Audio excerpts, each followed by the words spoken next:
no, that stays up here with me. Thank you. I have a couple of housekeeping things. This is the list for signing up for Lenten meals. And there are openings still on this. I'm going to bring it to the table over here. On with 1 Samuel. 1 Samuel chapter 18. We started last week with the story of Jonathan and focusing on Jonathan and his relationship with his father Saul. Today we're going to be looking at Jonathan and especially his relationship with David. Okay? And we're starting there in the first part of chapter 18. We've seen Jonathan as a brave soldier and an officer who seeks the Lord's help in battle, but who lived in tension with his father Saul. Today we'll see Jonathan as a friend. This part of the story is very much about the topic of friendship. So let's have someone read for us 1 Samuel chapter 18, verses 1 through 5. Verses 1 through 5. As soon as he had finished speaking to Saul, the soul of Jonathan was knit to the soul of David, and Jonathan loved him as his own soul. And Saul took him that day and would not let him return to his father's house. Then Jonathan made a covenant with David, because he loved him as his own soul. And Jonathan stripped himself of the robe that was on him and gave it to David, and his armor, and even his sword, and his bow, and his belt. And David went out and was successful wherever Saul sent him, so that Saul set him over the men of war.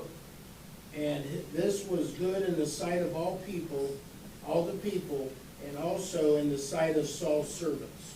Okay, thank you, Mike. Let's look first at verses 1 through 3. Verses 1 through 3. And what words does the writer here use to describe the friendship of Jonathan? Verses 1 through 3.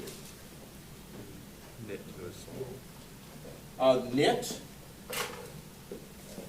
The soul of David and Jonathan, it's like they're knit together. At the soul. Loved him as his own soul. Loved him. Loved him as his own soul.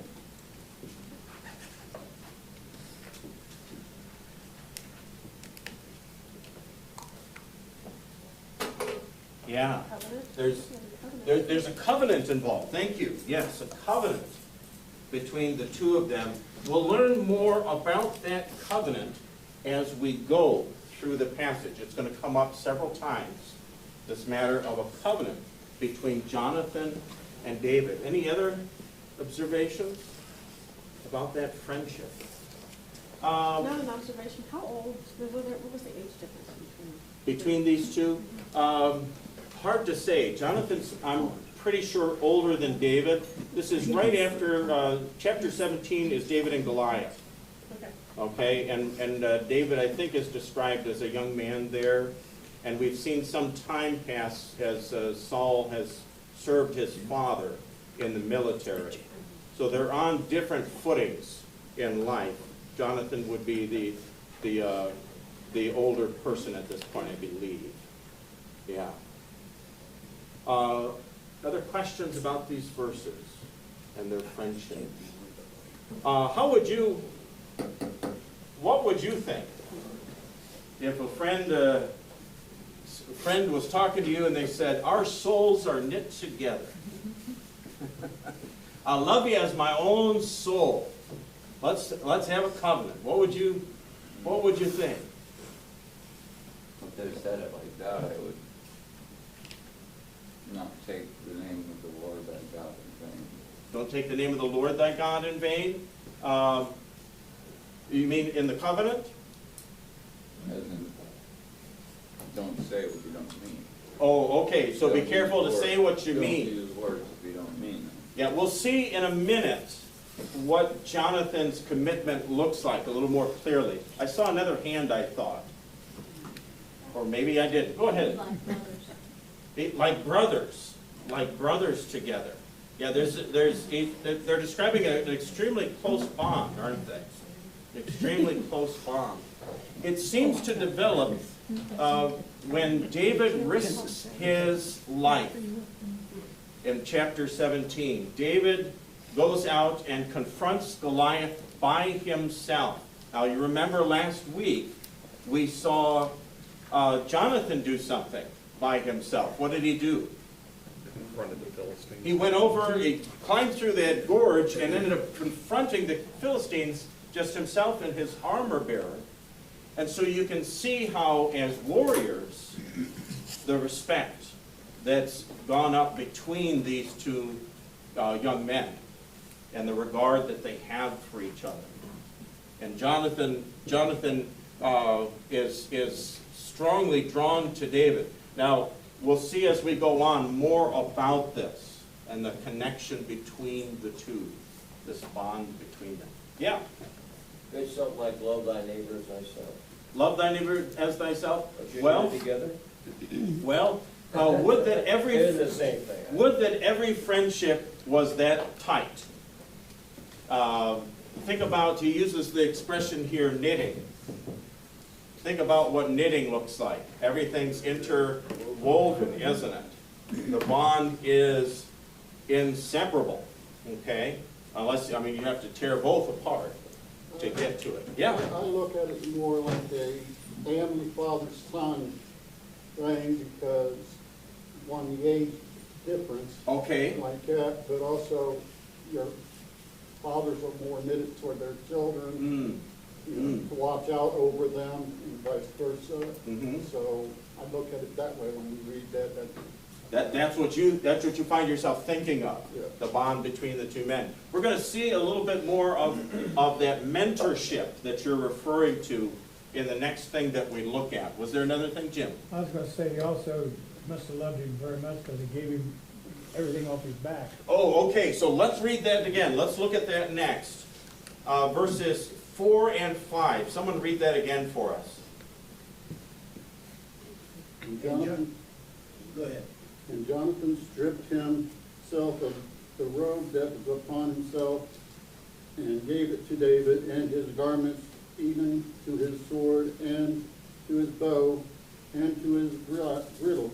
And David went out without whatever Saul sent him, and behaved himself wisely. And Saul sent him over the man of war, and he accepted in the sight of all the people, and also in the sight of Saul's servants. Okay, thank you. So what does he give him? Just about everything. He gives about everything? Well, Not quite everything. the shirt off his back? It would seem to me that one of them feels comfortable enough, or feels like themselves enough, that being in the other's presence is that important. Okay. He gave him his charges. They want to be together. Yeah, it's as if the other person can perceive and see them clearly. As if they, as clear as, well, more clearly than they could see themselves. Okay. He gave him his charges of, his servants and what he was supposed to do, saying, I trust you to carry out these things for me in my place as I would do. Okay. Susan? I see that the emphasis on the military aspect here. I mean, if you ever have any family in the military, that band of brothers is Okay. really strong. Yes. Yes. Especially if they've gone through combat together, a bond forms there between those guys that can last for many, many years, even to the end of their life. Look again at the list here.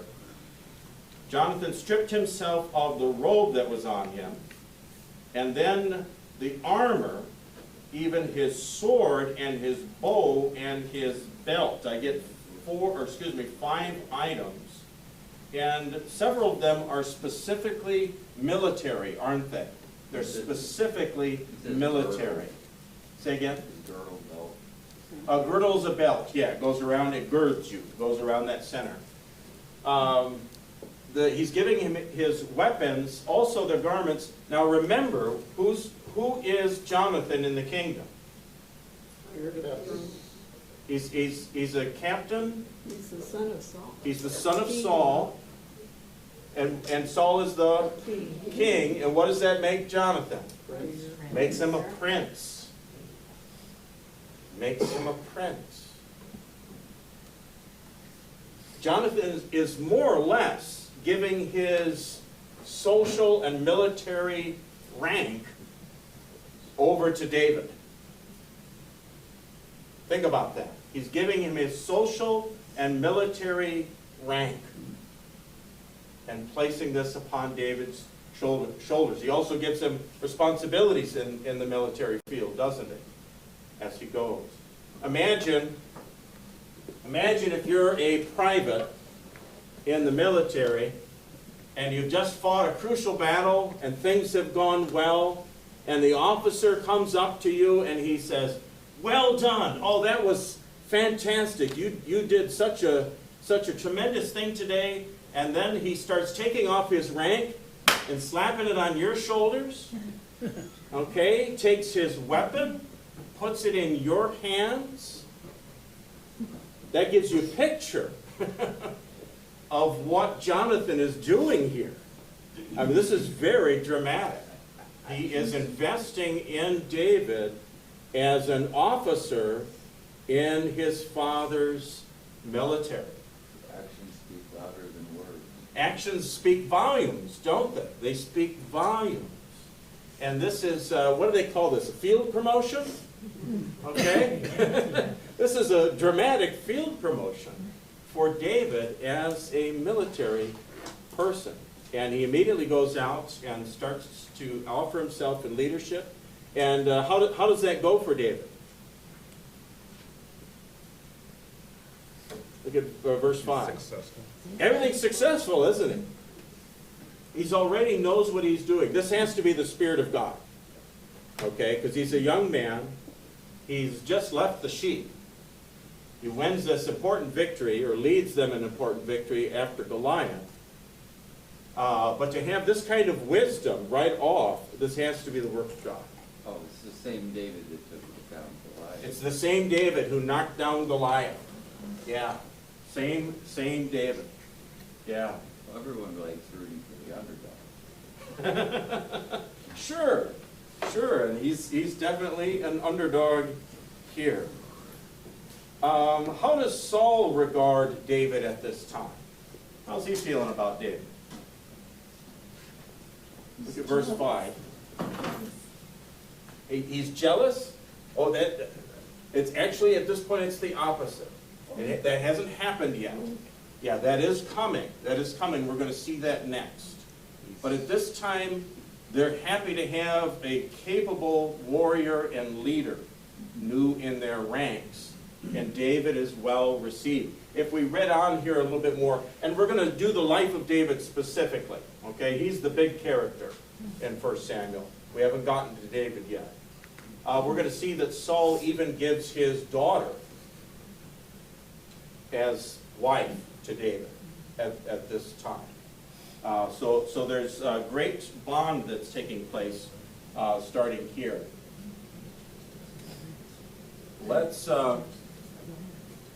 Let's jump forward now, since we're trying to do the character of Jonathan. I don't know what characteristics would you use of Jonathan, given what he does here in those first 5 verses. What characteristics would you say you see in Jonathan? Emotional. Okay, there's emotion here. I agree with that. Yeah, there's an emotion word right there. What else do you see in Jonathan in his character? Pretty generous. He's a generous person. Trusting. Generous. He's trusting. Loyal. Loyal. Yeah, that's the covenant part of this, isn't it? That loyalty of a covenant. You're making a promise to somebody. Anything else about it, Chip? I would probably imagine it's probably just as faithful as David because Jonathan was faithful that if the Philistines were to respond to, that he knew that God was going to guide him, and as David knew that God would guide him over Goliath. Faithfulness we're seeing in Jonathan here. Yeah. It's also a form of self-investment to create such a memory, keep the memory of Jonathan and David. So I'm going to use the word bond. And that once again connects us to that covenant idea, the bond between the He two saw of the them. opportunity and took an opportunity. Yeah, that's the field promotion aspect of this, isn't he? He's trying to advance David's career right away because he sees the character of David, which we'll be studying further as we go. Yeah, That Karen. he's sacrificing his own position and put David in front of him. I'm going to put the word humble down. Humble or sacrifice. With mentoring.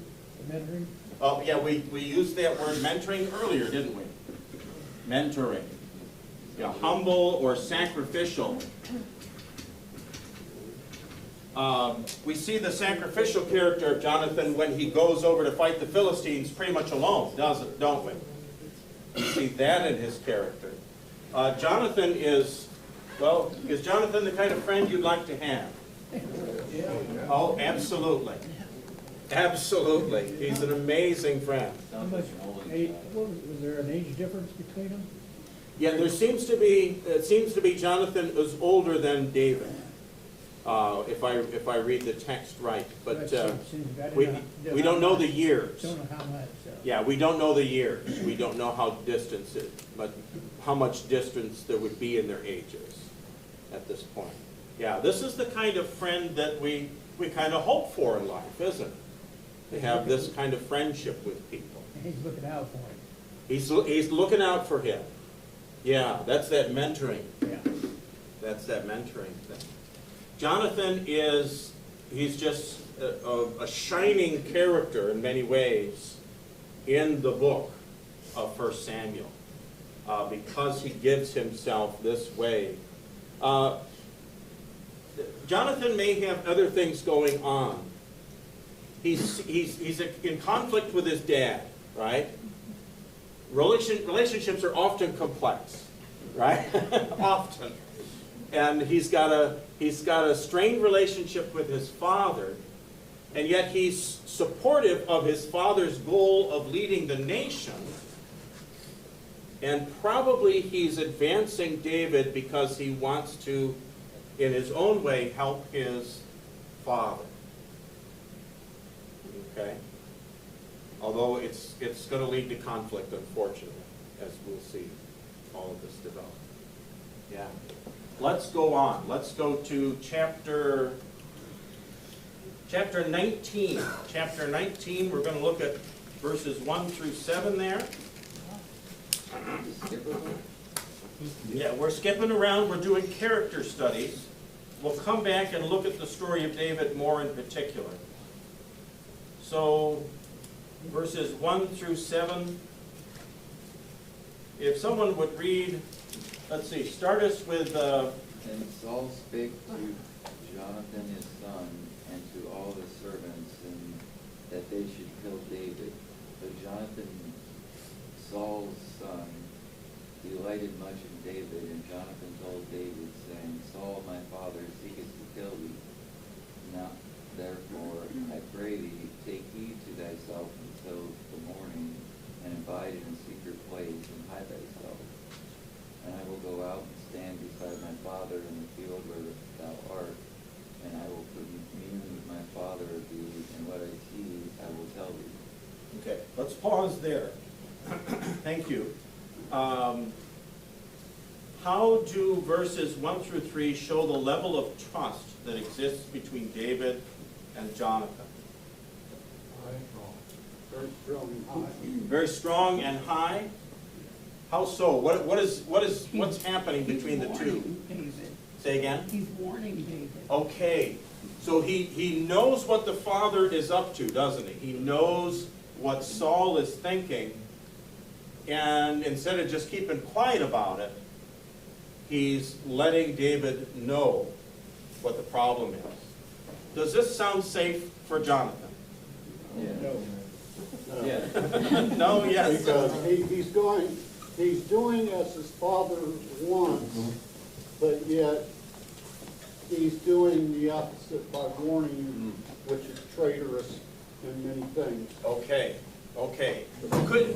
His behavior could be perceived as traitorous. Yeah, go ahead. So in the long run, Jonathan, if he's a similar age, is going to outlive his father. So having an ally alive once his father's gone. Could be a good thing. Yeah. Okay. Yeah, David is from the largest tribe in Israel. He's from Judah, which is the more powerful tribe.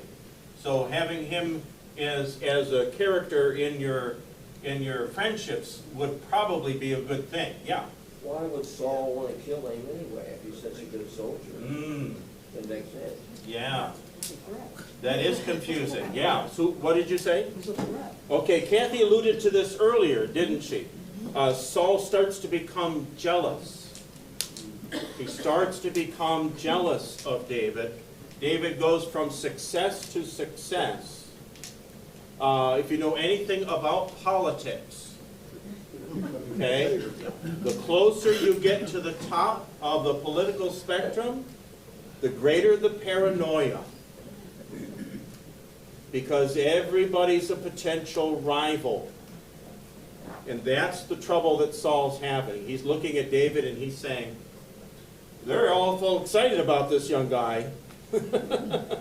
People think he's a great leader. Was the church of politics? Absolutely.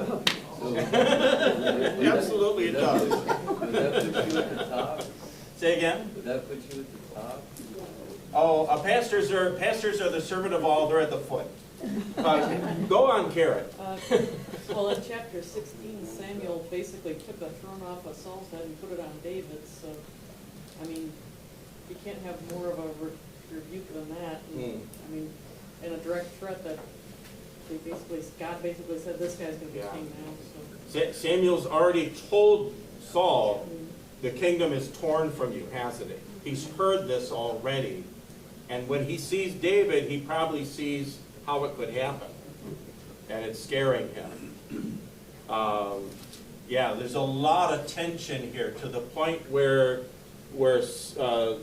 Saul is ready to kill David. We've already seen he was ready at one point to kill Jonathan, wasn't he? His own son. He was ready to do that. What was that, Mark? Ready to kill Jonathan for not listening to his commands. And that's basically what I think is going on here. Well, Jonathan's not listening to his commands, and the people are showing more love for him instead of the king. Yeah. So when something happens, they'll have this many people while you only have the ones that you heard. Paranoid rulers are really, really dangerous. Okay, I'll give a New Testament example. Herod the Great. Some of the Jewish writers, when they talk about Herod the Great, they say this: it was better to be Herod's pig than it was to be his son. Because he felt so threatened by members of his family that they were going to try to take the kingdom, because the princes are next in line, aren't they? They're next in line to inherit the leadership. And that puts these fathers and sons in a lot of tension. We can't easily understand this. Think about a king, and he's got a bunch of different wives or concubines, and he's having children from a bunch of them, okay? And the sibling rivalry that rises up, okay? Imagine that. All of that tension and fear. Verses 4 and 5 now. And Jonathan spake good of David unto Saul his father, and said unto him, let not the king sin against his servant, against David, because he hath not sinned against thee, and because his work has been threefold very good. for he did put his life in his hands and slew the Philistines, and the Lord brought a great salvation for all Israel through Saul, and not rejoice therefore. Then will thou sin against innocent blood to slay David without a cause. Okay, thank you. So there's several reasons here Jonathan is giving not to kill David. Let's see if we can roll those out. What reasons do you see? So he's a prince. He risked his life for killing the Philistines. Okay, the risk that David took. Is he not the rightful heir? Or David is, he's been anointed by Samuel, but that's not widely known at this point. That happened privately with his family. Yeah. killed Goliath? Okay, he killed Goliath, he brought victory that way. Obviously with a Do you see any other reasons? Yeah. He didn't sin against Saul. There's no sin against Saul. Yeah, and he uses a specific expression to describe David's blood. innocent. Innocent blood. He has innocent blood. Okay? At this time, if you had guilty blood, there was blood feuds. Say that he- Okay? His work was for Saul, not for himself, his works. Okay, his works are good for the kingdom and for Saul for that reason. Saul rejoiced. At that, Saul originally rejoiced, didn't he? There was joy in Saul.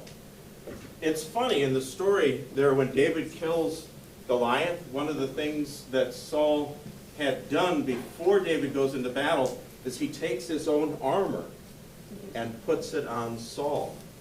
The son does the same thing.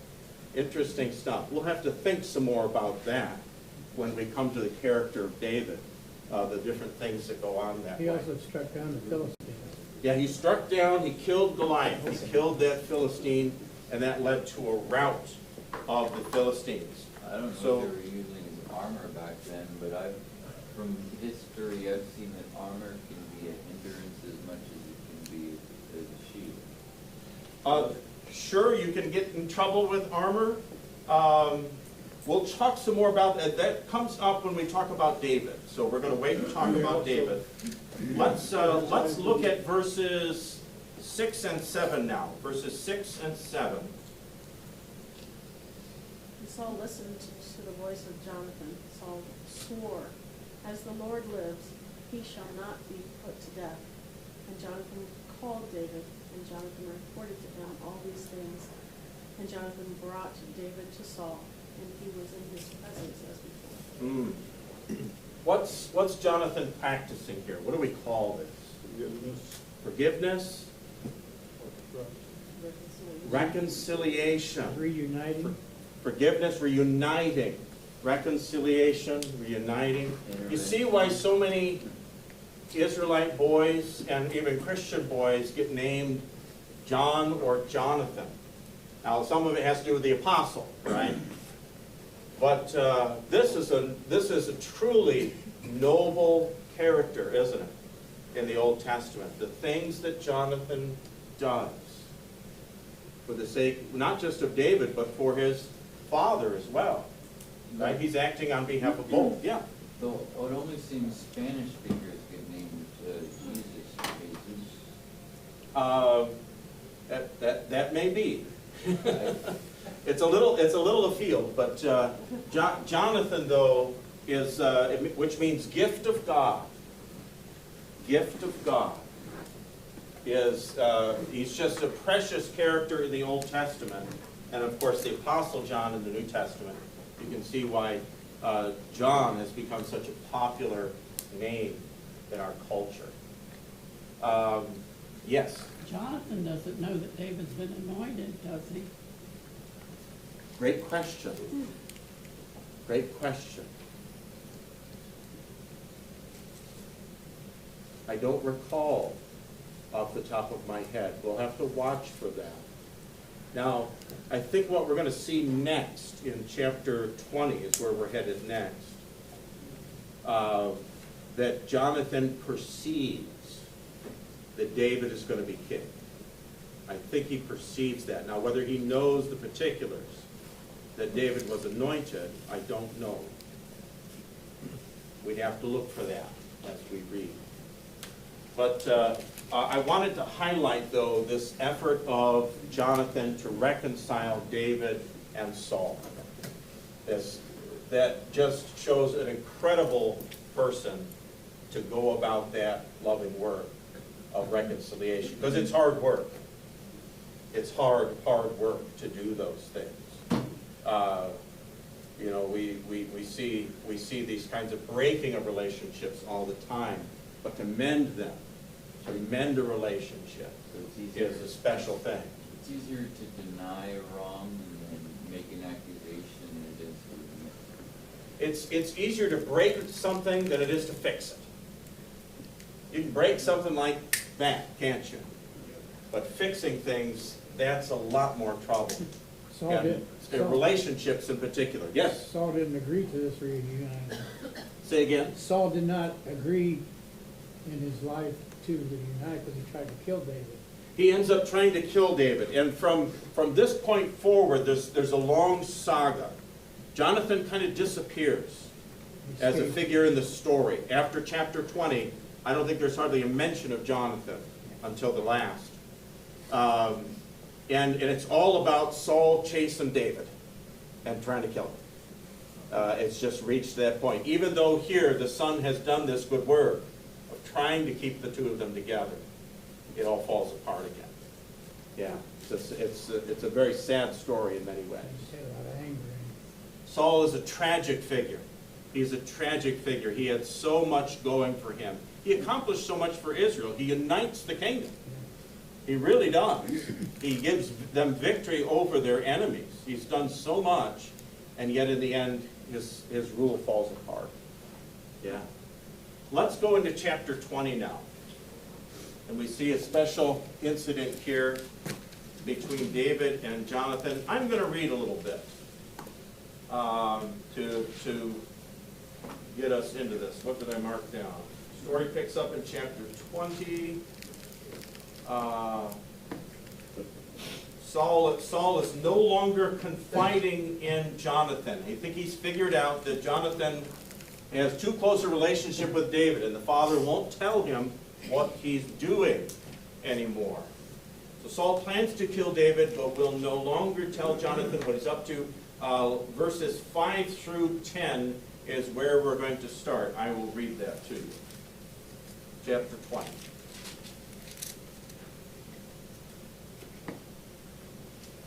David said to Jonathan, "Behold, tomorrow is the new moon, and I should not fail to sit at table with the king.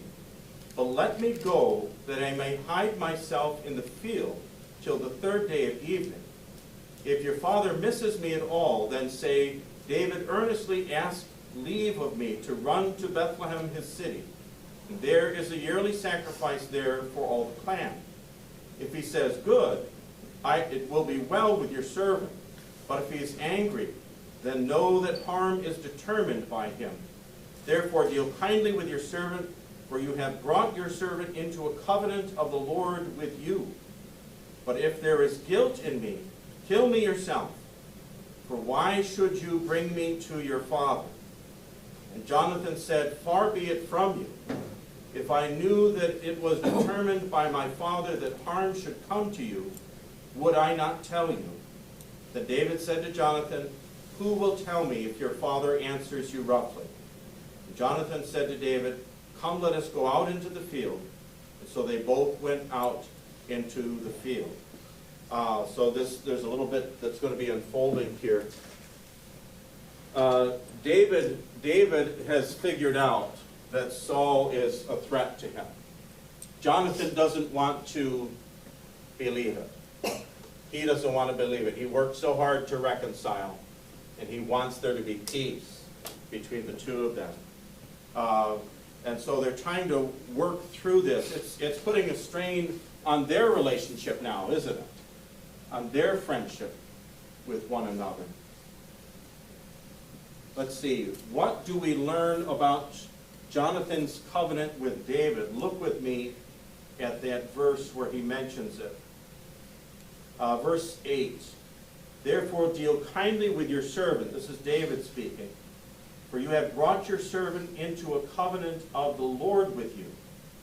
But if there is guilt in me, kill me yourself.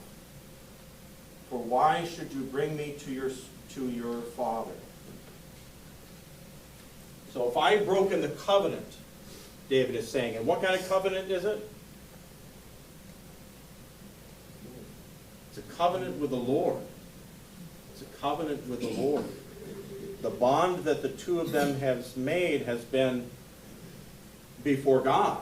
That's how they see this in their friendship.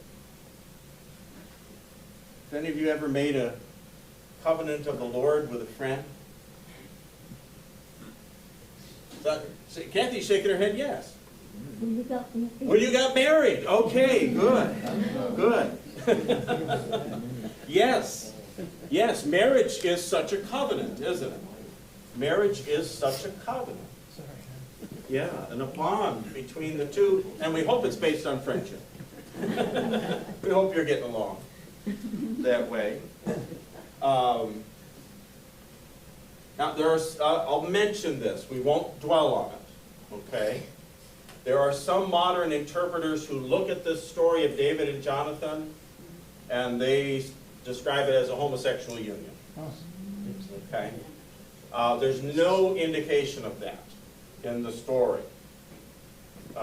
It's all about friendship and loyalty, okay, as it's described in the story. But you may run into that with interpreters. That's out there. Yeah. The only thing I can understand about Jonathan still wanting to get him back with Saul, if he saw him throw the spear that just missed his head, he tried to kill David in that instance, and I thought maybe Jonathan was a rival. Yet he still wanted to trying to get him back with his father. Yeah. I don't know what his intentions were there. I mean, Yeah. Well, Jonathan wants peace. Yeah. Jonathan wants the three of them to be together and to be working through things together. I suppose he's the long-suffering friend who just keeps on going, even though things have already blown up. Okay, he's that long-suffering friend. Yeah, Andrew. I can see where people would misinterpret that, but someone can have a friend in their life and feel very close to them. Yeah. Without ever a need for it to be physical. That's or right. anything beyond that. It's the lack of guidance that would be a misinterpretation. Yes. Yeah. So it's a misinterpretation of the story and of the passages here. Yeah, it's talking about a friendship and a loyalty in their agreement, and it's done before God. Is how the two men are in this relationship. So yeah, we won't dwell on this. I wanted the group to be aware that interpretation is out there. There are people who advocate for that. I wanted you to know that as we went through the story. Okay. So there we go. So let's move on. I'm going to read now verses 12 to 17. 12 to 17. Keep looking for features of this covenant relationship between the two. 12 to 17. And Jonathan said to David, "The Lord, the God of Israel, be witness. When I have sounded out my father about this time tomorrow or the third day, behold, if he is well disposed towards David, shall I not send and disclose it to you? But should it please my father to do you harm, the Lord do so to Jonathan and more also, if I do not disclose it to you and send you away, that you may go in safety." In other words, Jonathan is calling down a curse on his own head if he doesn't keep his word to David. That's what he's saying here. If I don't keep my word, may I be the one who gets killed rather than you.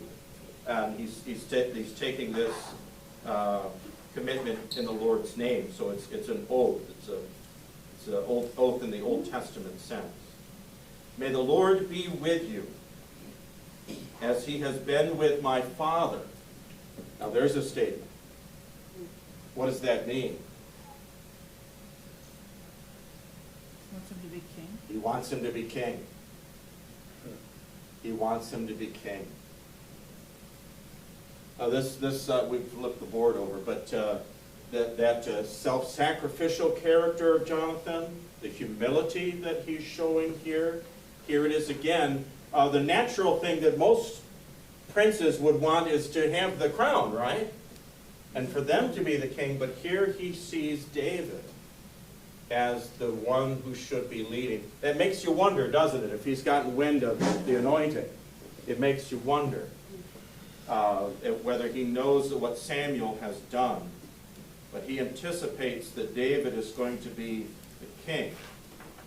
Verse 14, if I am still alive, show me the steadfast love of the Lord, that I may not die. And do not cut off your steadfast love from my house forever, when the Lord cuts off every one of the enemies of David from the face of the earth. Here's what he's talking about here. One of the first things that a king will do when he ascends the throne, when he finishes that struggle and gets up to the top, is he will go after all of the rivals, won't he?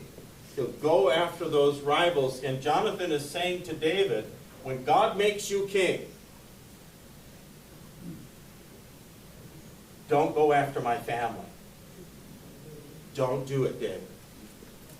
Because that's the temptation of all of these rulers. They don't want any rivalry. And he's making this covenant to ensure that his family will be protected. We'll see if we go further into the story of David, that David honors that in the relationship. Verse 16, and Jonathan made a covenant with the house of David. Listen to that language, with the house of David. So it's tribe to tribe now. It's not just the two men. It's now a covenant of tribe to tribe, or family to family, saying, may the Lord take vengeance on David's enemies. And Jonathan, and that would include Saul. Woo! This is getting sharp here, isn't it? It's getting sharp. And Jonathan made David swear again by his love for him, for he loved him as he loved his own soul. There's that language again about the bond between these two leaders in Israel and Israel's military. Quite a thing. We have a little bit more to cover in chapter 20, but I've been chatting here quite a bit. I'm going to ask if there are any questions at this point in the story. What's going on between the two? Yeah, Jim. The world hasn't changed much, has it? World hasn't changed much, and that's because people haven't changed much, have they? People haven't changed much. We're all still sinners, right? We all still get jealous and paranoid and envious and all of those emotions that go along. We all still know things like love, though, too, don't we? And desire friendship, sincere friendship. The phrase, the more things change, the more they stay the same. More they stay the same. Absolutely. That'd be pretty tough Absolutely. for David too, because Saul tried to kill him. Why wouldn't you want to kill him back? You know, Sure. I mean, that'd be pretty hard for him to Yeah. agree to all this. When we study David, we'll see David has a reason for not killing Saul. He has his own reason, and he talks about it. So that'll be coming up in future classes. We're really getting a close look at the character of Jonathan here today. And Jonathan, he just, apart from, he doesn't have the best relationship with his father, right? He doesn't have the best relationship with his dad. But in so many ways, Jonathan is such a noble figure. Yeah. You were right. When I was trying to quickly find the original covenant verse, it refers to their relationship, modern, like Wikipedia, or as... Yeah, that false interpretation is out there. It's all Yeah, that is out there. But we've acknowledged it, and we don't have to go on it anymore. Let's have somebody read now. I'll take a break from reading. Verses 18 to 23. 18 to 23, please. Then Jonathan said to him, "Tomorrow is the new moon, and you will be missed, because your seat will be empty. On the third day, go down quickly to the place where you hid yourself when the matter was in hand, and remain beside the stone heap. And I will shoot 3 arrows to the side of it, as though I shot at a mark. And behold, I will send a boy, saying, Go, find the arrows. If I say to the boy, Look, the arrows are on this side of you, take them. Then you are to come, for as the Lord lives, it is safe for you, and there is no danger. But if I say to the youth, Look, the arrows are beyond you, then go, for the Lord has sent you away. And as for the matter of which you and I have spoken, behold, the Lord is between you and me forever."